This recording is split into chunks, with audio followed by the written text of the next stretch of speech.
Chemistry मेरे बस की नहीं है भैया, परेशान हो चुका हूँ। प्री बोर्ड भी हो गए हैं, बोर्ड एग्जाम्स आने वाले हैं, हालत इतनी खराब रखी है, ना तो एक रिएक्शन याद हो रही है, ना ये समझ में आ रहा कौन से इंपॉर्टेंट टॉपिक हैं, बिल्कुल पल्ले नहीं पड़ रहा। और कुछ ऐसे भी हैं जो ये कह रहे हैं कि भैया रिएक्शंस तो याद हो रही हैं, बट ये समझ में नहीं आ रहा कि आंसर किस तरीके से लिखा जाए, कौन से टॉपिक पे ज्यादा फोकस करूं, क्या 5 साल का पीवाईक्यू कर लूं भैया, या एमसीक्यूज लगाने शुरू कर दूं, कुछ स्ट्रैटेजी दे दो। यही परेशानी है ना आप सभी की, है ना, इसीलिए आ गया हूं मैं। ठीक है, पिछले 2-3 टाइम से जैसे ही लाइव सेशंस वगैरह ले रहा था, आप सबकी एक ही डिमांड रेगुलरली चल रही थी कि भैया केमिस्ट्री में कर दो गाइड। लेकिन मुझे एक बात समझ में नहीं आई बेटा यार, कि अब गाइड कैसे करूं, क्योंकि हालात तो सबके सेम है नहीं। कुछ हैं जो केमिस्ट्री में एक अच्छी प्रिपरेशंस करके बैठे हैं, बस उनको अपने स्कोर को सिक्योर करना है। कुछ हैं जो बीच में थोड़े से अटके पड़े हैं 70-80% के वैल्यू, और कुछ ऐसे भी मेरे प्यारे छोटे भाई बहन हैं जिनको बिल्कुल ही समझ में नहीं आ रहा, क्योंकि मस्ती मस्ती में टाइम बिता दिया है। तो भैया इस वीडियो के अंदर उन तीनों के लिए सॉल्यूशन है। ठीक है, एक एक करके उन सॉल्यूशन को समझना। और पहली बात तो ये बता दूं यार, कोई रॉकेट साइंस नहीं है। ठीक है, मैं सही बता रहा हूं, कोई रॉकेट साइंस नहीं है कि आप केमिस्ट्री में स्कोर नहीं कर सकते। ठीक है, देखो सबसे पहली बात कि एक तो ये कहना बंद कर दो आप लोग। ठीक है, मैं चाहता हूं आज के बाद कमेंट में ये नहीं आना चाहिए आपका कि भैया मेरी तैयारी नहीं हो रही है, मुझसे पढ़ाई नहीं हो रही है, लाइव सेशंस लेता हूं, प्रैक्टिस कराता हूं, तब भी आप यही कहते हो यार। अब डांट लगाऊं या ना लगाऊं आपको? अब एक बात बताओ, जब इतने टाइम से प्रिपरेशंस कर रहे थे तब कहां थे आप लोग? मैं उन बच्चों की बात कर रहा हूं जो बिल्कुल ब्लैंक है, जो कह रहे हैं कि मेरी हालत तो भैया नील बट्टा सन्नाटा है। कहां थे आप लोग तब? और बात यह है कि अभी भी रोते ही रहोगे या आप सिंसियर हो जाओगे? सीरियस होने का समय आ चुका है ना। अगर अब भी सीरियस नहीं होगे तो बेटा काम नहीं चलेगा। और मैं सही बता रहा हूं, इतना भी लेट नहीं हुआ है कि यहां से स्थिति को सही किया ना जा सके। लेकिन बात वही है कि अभी स्ट्रैटेजी बता दूंगा। 2 स्लाइड है, 2 स्लाइड 3 स्लाइड के अंदर कहानी खत्म है। एक में प्रॉब्लम है, दूसरे में सॉल्यूशन है। लेकिन उन सारे प्रॉब्लम से सॉल्यूशन को डिस्कस करने का क्या फायदा अगर आप फॉलो ही ना करो यार। तो फॉलो करोगे ना, कमेंट करके बताना कि हाँ भैया मैं फॉलो करूंगा। और मैं सही बता रहा हूं बच्चे, कुछ भी नहीं बिगड़ा है, कोई रॉकेट साइंस नहीं है 10th में स्कोर करना, कोई इतना टफ एग्जाम नहीं होता है। मैं सही बता रहा हूं, पहली बार दे रहे हो शायद इसलिए ऐसा लग रहा हो। धीरे धीरे करके जैसे 10th निकल जाएगा, 11th 12th कॉलेज तक पहुंचोगे ना, तो हंसी आएगी कि अरे यार क्या ही था, आराम से स्कोर कर लेता, रह गया। तो प्लीज रिग्रेट ना करना, बहुत ज्यादा पेनफुल है। तो इट्स बेटर कि आप प्रेजेंट में मेहनत कर लीजिए, वरना फ्यूचर में जाकर रिग्रेट ना ज्यादा तकलीफ देगा।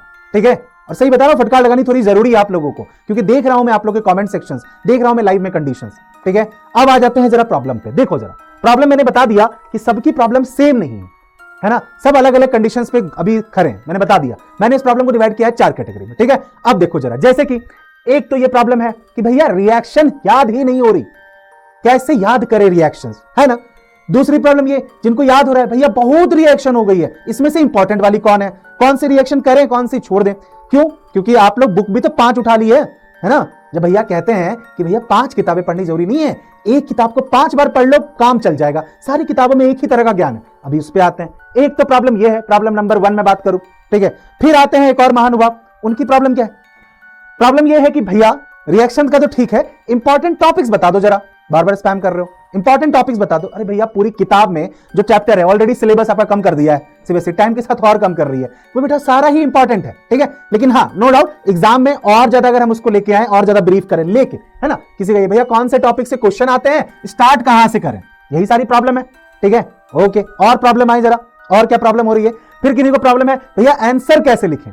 देखो ये वो बच्चे हैं जिनकी ये प्रॉब्लम शायद सॉल्व हो चुकी है ना, रिएक्शंस वाली और इंपॉर्टेंट टॉपिक्स वाली या इंपॉर्टेंट क्वेश्चंस वाली। तो उनकी प्रॉब्लम क्या है भैया, आंसर कैसे लिखें। क्यों? क्योंकि केमिस्ट्री में भी सब्जेक्टिव क्वेश्चंस है। कई बार क्या होता है एग्जाम में, साइंस है ना, कहानी नहीं बना सकते, टू द पॉइंट बातें लिखनी होती है। ठीक है, और फिर आते हैं सबसे होनहार और सबसे ही महानुभाव, भैया केमिस्ट्री बिल्कुल ही नहीं आ रही। ये फिर वो है जिनके लिए सबसे बड़ा चिंता का विषय है। और मैं सबसे ज्यादा परेशान बेटा आप लोगों के लिए ही रहता हूं, क्योंकि मैं बता रहा हूं बार बार आपको, इतना टफ नहीं था कि आप पढ़ाई नहीं करते, प्रिपरेशन नहीं करते। जो बच्चे आज अपने आप को इस स्थिति में देख रहे हो ना बेटा, थोड़ी सी डांट तो मैं आपको लगाऊंगा, है ना। ऐसे नहीं आपको प्यार प्यार से मैं समझा दूं, ये स्थिति आपने की है क्योंकि अभी तक आप बिल्कुल सिंसियर नहीं हुए थे पढ़ाई को लेकर। लेकिन मैं बता रहा हूं यहां से भी आप अपने आप को बिल्कुल ऊपर ले जा सकते हो। ठीक है, ये वो बच्चे हैं जिनकी स्थिति हमने मैंने बताया ना, दिसंबर में हो सकता है प्री बोर्ड एग्जाम्स हो गए हो या होने वाले हो और केमिस्ट्री में स्कोर नहीं हुआ हो। ठीक है, उसका भी रीजन है ना, क्योंकि प्री बोर्ड का पेपर एग्जैक्टली सेम नहीं है आपके बोर्ड के पेपर से। प्री बोर्ड में थोड़ा सा पेपर टीचर टफ करके रखते हैं ताकि आप थोड़ा सा अलर्ट रहो। अगर इजी पेपर दे दिया, स्कोर आ गया, तो आप बिल्कुल लूज हो जाओगे। ठीक है, अब बात आती है, ये तो प्रॉब्लम है, एक एक करके मैं सारे सॉल्यूशंस की बात करता हूं। लेकिन you have to promise me कि भैया मैं इस सॉल्यूशंस को फॉलो करूंगा। बेटा देखो तभी फायदा है इस तरह की वीडियोस बनाने का, वरना तो भरी पड़ी है वीडियोस आपको यूट्यूब पे, जाके देखो और बस सुन सुन के खुश हो जाओ कि हो गई मेरी तैयारी। नहीं होता ऐसा। ठीक है। अगर कोई चीज आपको देखनी है कि वो कितनी इंपैक्टफुल है, आप चाहे मुझे सुन रहे हो या किसी भी और एडुकेटर को आप सुनते हो, प्लीज फॉलो देम। किसी को भी फॉलो करो, ठीक है। किसी एक की स्ट्रेटेजी जिसकी अच्छी लग रही हो प्लीज फॉलो कीजिए। मैं ये नहीं कह रहा हूं कि सिर्फ मेरा ही स्ट्रेटेजी सबसे बेस्ट है, नहीं है भाई, ये तो मेरी स्ट्रेटेजी है जो मैंने अपने टाइम में यूज करी, आप लोग के साथ शेयर कर रहा हूं, ठीक है। बट बेटा फॉलो नहीं करोगे तो रिजल्ट नहीं आएगा। आए जरा बात तो कर ली भैया प्रॉब्लम की, लेकिन प्रॉब्लम से बात नहीं है ना, बात क्या करनी है, हमें सॉल्यूशंस की बात करनी है। एक एक करके बेटा सारे सॉल्यूशन समझते हैं। मैंने कहा ना रॉकेट साइंस तो है ही नहीं, एकदम आसान है तरीका। सबसे पहले बात करते हैं किसकी, रिएक्शंस की। यही प्रॉब्लम है आपको, ठीक है। सॉल्यूशंस की बात करते हैं, देखो जरा, खत्म, ये आखिरी स्लाइड है, solution. Reactions, daily practice, important topics, important questions. अच्छा, it's not important topics, important question. अभी एक एक करके मैं सब पे आता हूं, ठीक है। सबसे पहली प्रॉब्लम केमिस्ट्री की, सबसे भैया रिएक्शंस। अब मैं बताता हूं क्या रिएक्शन। सबसे पहले बेटा ये ध्यान रखो, रिएक्शन आपकी सिर्फ जो एनसीईआरटी टेक्स्ट बुक के अंदर दी गई है उतनी ही रिएक्शन आपको करनी है, ओके। अब कितने चैप्टर हैं भैया, 4 चैप्टर हैं। Chemical reaction equation, acid base and salt, metals non metal, carbonates compound. इन चारों में जो एनसीईआरटी के अंदर रिएक्शंस हैं उतनी ही रिएक्शंस आपको करनी है, उससे बाहर आपको कुछ नहीं करना, ठीक है भैया। ये भी शॉर्ट हो गया। दूसरा भैया कौन सी रिएक्शन इंपॉर्टेंट है, फिर से वही कह रहा हूं, एनसीईआरटी की सारी रिएक्शंस इंपॉर्टेंट है, लेकिन इसके अलावा जिस रिएक्शंस पे ज्यादा फोकस करना है वो मैं एक अलग से बनाने वाला हूं पूरा कंपाइल करके, ठीक है। अभी मैंने अगर आपको बता दिया ना कि बेटा पहले चैप्टर से सिर्फ इतना ही रिएक्शन करना है, आप उतना ही करोगे। मैं ये नहीं चाहता हूं, मैं अभी चाहता हूं कि मुझे सिर्फ पास नहीं चाहिए। जो बच्चे 40% भी स्कोर कर रहे हैं ना केमिस्ट्री के अंदर, उनका भी 25, अब लास्ट ईयर आपका 25 नंबर्स का पेपर आया था केमिस्ट्री से, 25-26 का, सब अराउंड इसी के अराउंड आता है, जाके क्रॉस चेक कर लेना। तो मुझे भैया उतने के उतने स्कोर करवाने हैं, तभी फायदा होगा मेरा यहां खड़े होकर आपको पढ़ाने का, वरना कोई फायदा नहीं है, ठीक है। एनसीईआरटी के रिएक्शंस छोड़ने नहीं है। इन बुक के अंदर आपको एक्सरसाइज में भी दिया गया है, जैसे आप चैप्टर 1 में जाओगे तो क्वेश्चन नंबर 6 और 7 जो है, 6, 7 एंड 8 बहुत इंपॉर्टेंट है। अब जब इंपॉर्टेंट की बात कर दी मैंने, तो चैप्टर में एनसीईआरटी के अंदर जिसमें आपको रिएक्शंस को बैलेंस करना दिया हुआ है, वर्ड में दिए गए हैं नाम, आपको मॉलिक्यूलर फॉर्मूला में कन्वर्ट करना, बेटा वो सब पूछते हैं। और क्या ध्यान रखना है भैया, ध्यान रखना है आपको रिएक्शंस में अगर कलर इन्वॉल्व हो रहा है और उस रिएक्शन का एप्लीकेशन या यूज कहां हो रहा है, ये चीज आपको ध्यान रखनी है। बात आती है कि भैया एक दिन में करनी है, नहीं यार यही गलती नहीं करनी। अब देखो कैसे होगी रिएक्शन, गिन चुन के आपकी ना अंडर 50 है बेटा, 50 से ऊपर रिएक्शन नहीं है। मैं 50 ही बहुत ज्यादा बोल रहा हूं, कंपाइल करूंगा तो आपको बता दूंगा। करना क्या है, डेली एक हैबिट बनाओ कि रात में सोने से पहले स्टार्ट करो कि मैं 5 रिएक्शंस डेली कर रहा हूं। अभी आपका टारगेट 5 होना चाहिए, धीरे धीरे इसको 5 से 7 करना, फिर 10 करना। 5 रिएक्शन आपने ली, चैप्टर खोला, आपने ओपन किया, chemical reaction equations, okay. 5 reaction आपने पिक करी, डिस्प्लेसमेंट से डबल डिस्प्लेसमेंट जो है स्टार्टिंग से, ठीक है। उन 5 रिएक्शंस को आपने देखा, उनके बारे में इंफॉर्मेशन देखी, अच्छा इसमें इसका नाम ये है, इसका कलर ये दिया हुआ है, इस रिएक्शंस का यूज यहां, ठीक है। किताब बंद, राइट इट डाउन, हो गया, राइट इट डाउन। उसके बाद क्या करोगे, जैसे राइट इट डाउन फिर क्रॉस चेक किया कि 5 में से कितनी रिएक्शंस आपने बिल्कुल सही लिखी थी, कितनी रिएक्शंस की बैलेंसिंग सही थी, कितनी रिएक्शंस में कलर सही लिखी थी, एप्लीकेशन सही लिखा था, ठीक है। जो सही हुआ सही हुआ, जो गलत हुआ उसको एक बार देख लिया, बस डेली ये करना है। बताओ कोई है रॉकेट साइंस, ये करो, गारंटी दे रहा हूं अगले 10 दिन में देखो जरा आपका रिएक्शंस में कमांड कैसा होता है। बट बात वही है ना, सिर्फ सुनेंगे, यहां तक तो करने में एफर्ट लगेगा, क्योंकि बैठना पड़ेगा 5 रिएक्शन करने में, कितना देर, 10 मिनट। और 10 मिनट तो होंगे नहीं भैया आपके पास, हाँ नहीं होंगे ना, तो निकालो 10 मिनट, सब है बेटा आपके पास।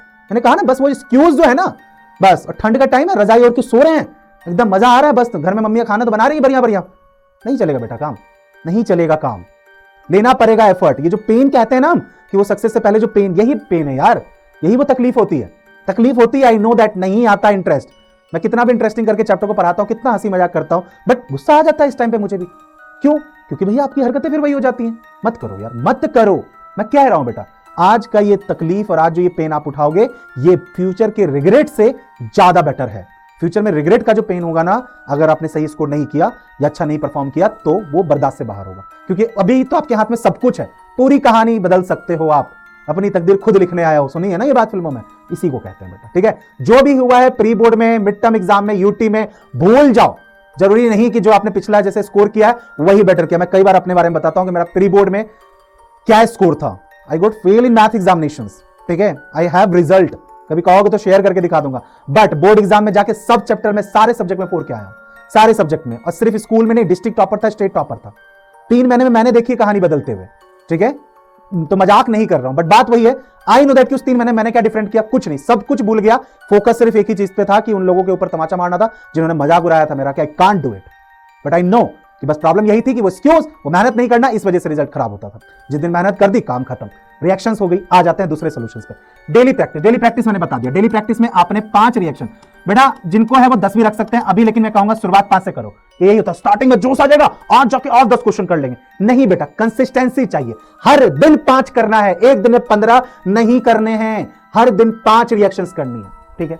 और क्या करो साथ में बेटा, डेली ना 10 से 15 स्टार्ट करो एमसीक्यूज करने। कहां मिलेंगे? बहुत सारे सैंपल पेपर अवेलेबल है आपको, अलग अलग कंपनी के, अलग अलग पब्लिकेशंस के, किसी पब्लिकेशंस का उठा के डेली 10-15 एमसीक्यूज आप करिए। बाकी हम लोग एमसीक्यूज करवाते ही है, टॉप 20 करते हैं, वो अटेंड किया कीजिए, एसेशन रीजनिंग वाला कर रहे हैं वो डेली 10-15 एमसीक्यूज। क्या करना है? पेंसिल लिया, पेंसिल लिया, कुछ लिखना तो है नहीं, कर सकते, पढ़ा क्वेश्चन टिक किया, पढ़ा क्वेश्चन टिक किया, क्रॉस चेक किया कि भैया कितने आपके सही हुए थे, ठीक है, 15 में से इस बार 5 सही हुए, 6 सही हुए, ठीक है। ये हैबिट आपको डेली रिपीट करनी है। देखो जरा एक टाइम के बाद वापस से रिपीट होगा तो स्कोर आपका फुल आने लग जाएगा। और सही बताओ, जितने एमसीक्यूज आप करते जाओगे ना बार बार, उसी एमसीक्यूज में से आने वाला है। ये आपको दो हैबिट, अभी फिलहाल आपको यही करना है।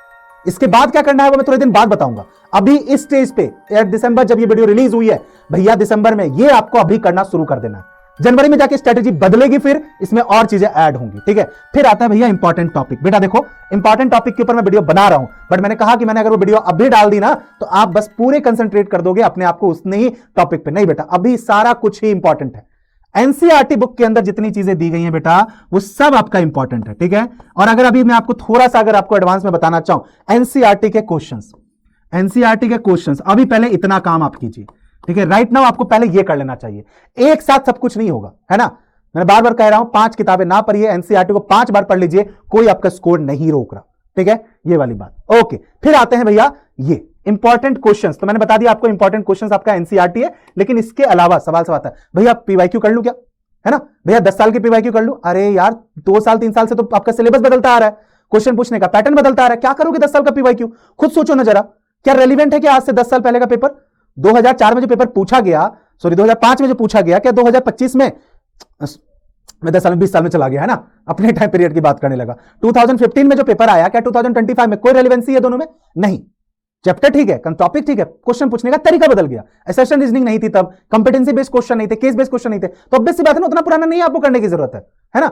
अभी मैंने कहा अभी आप इतनी चीजें कीजिए। इसके बाद फिर आता है भैया कि सैंपल पेपर कैसे करें, कब स्टार्ट करें। तो अगर आपका ये सब हो चुका है, अगर आपकी प्रिपरेशन इतनी अच्छी है कि now you are done with NCERT, now you are very much sure about the topic आपने कर रखी, देन आप बैठ के सैंपल पेपर करना शुरू कर दीजिए। और सैंपल पेपर करने का भी तरीका होता है कि वो किस तरीके से आपका करना चाहिए, क्या तरीका होना चाहिए, कैसे इवेल्युएट करोगे, और विद द टाइम कैसे पता चलेगा कि आपका ग्राफ यहां से यहां तक पहुंचा, ठीक है। वो मैं आपको नेक्स्ट वीडियो में बता दूंगा, कोई दिक्कत नहीं। अभी फिलहाल बेटा बस आपको ये सब फॉलो करना है। ये फॉलो कर लिया, केमिस्ट्री में कोई नहीं रोकेगा आपको स्कोर करने से।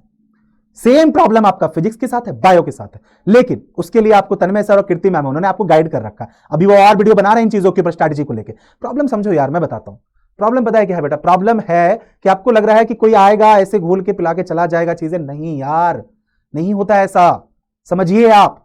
उठना पड़ेगा, जागना पड़ेगा, सब कुछ भूलना पड़ेगा, छोड़ना पड़ेगा सब कुछ, कुछ टाइम के लिए, और फिर जाके आपका रिजल्ट आएगा। और तब खुद पे प्राउड फील होगा, तब अपने पेरेंट्स पे प्राउड फील कराओगे आप यार, और खुद अच्छा लगेगा कि आई हैव डन समथिंग।